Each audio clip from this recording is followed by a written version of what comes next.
হনুমানজির সঙ্গে শনি মহারাজের আবার একটা কানেকশন রয়েছে।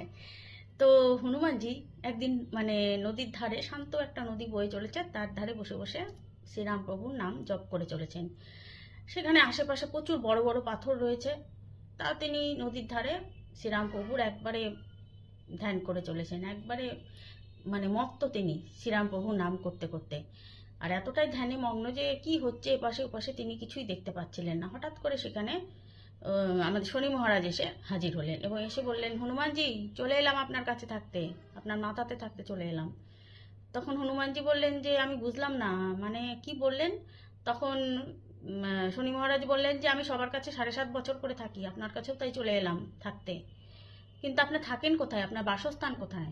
তখন হনুমানজি বললেন, আমি তো সব জায়গাতেই থাকি, যেখানে রাম নাম সেখানেই আমি থাকি, রামদুয়ারে থাকি, যেখানে যেখানে রাম নাম হয়, শ্রীরাম প্রভু যেখানে যেখানে থাকে আমিও সেখানে সেখানেই থাকি। তখন কি করলেন, একটু পরে ওই আমাদের শনি মহারাজ হনুমানজির মাথায় চেপে বসলেন। তখন হনুমানজি বললেন, আরে কি করছেন, আমার মাথায় চেপে বসলেন যে?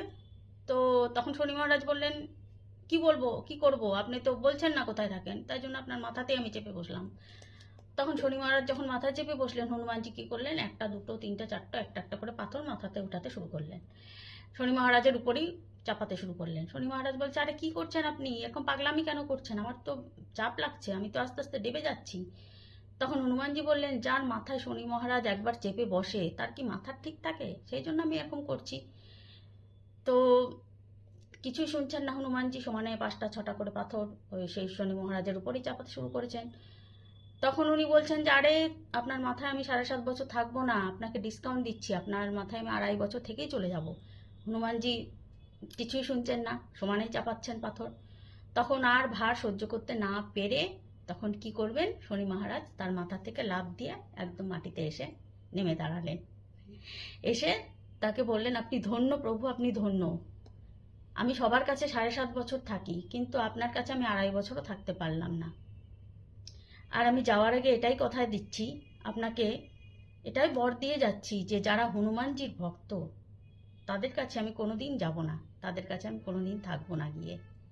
আমি যাওয়ার আগে আপনাকে এটাই কথা দিয়ে গেলাম, যারা যারা হনুমানজির ভক্ত, যারা যারা শ্রীরাম প্রভুর ভক্ত, তাদের কাছে আমি কোনোদিনও যাব না, তাদের মাথায় আমি কোনোদিনও চাপবো না, এটা আমি আপনাকে কথা দিয়ে গেলাম। তো এই ছিল শ্রীরাম প্রভুর মানে আমাদের শ্রীরাম প্রভুর ভক্ত হনুমানজির সঙ্গে আমাদের শনি মহারাজের একটা সাক্ষাৎকারের গল্প। জয় হনুমানের জয়।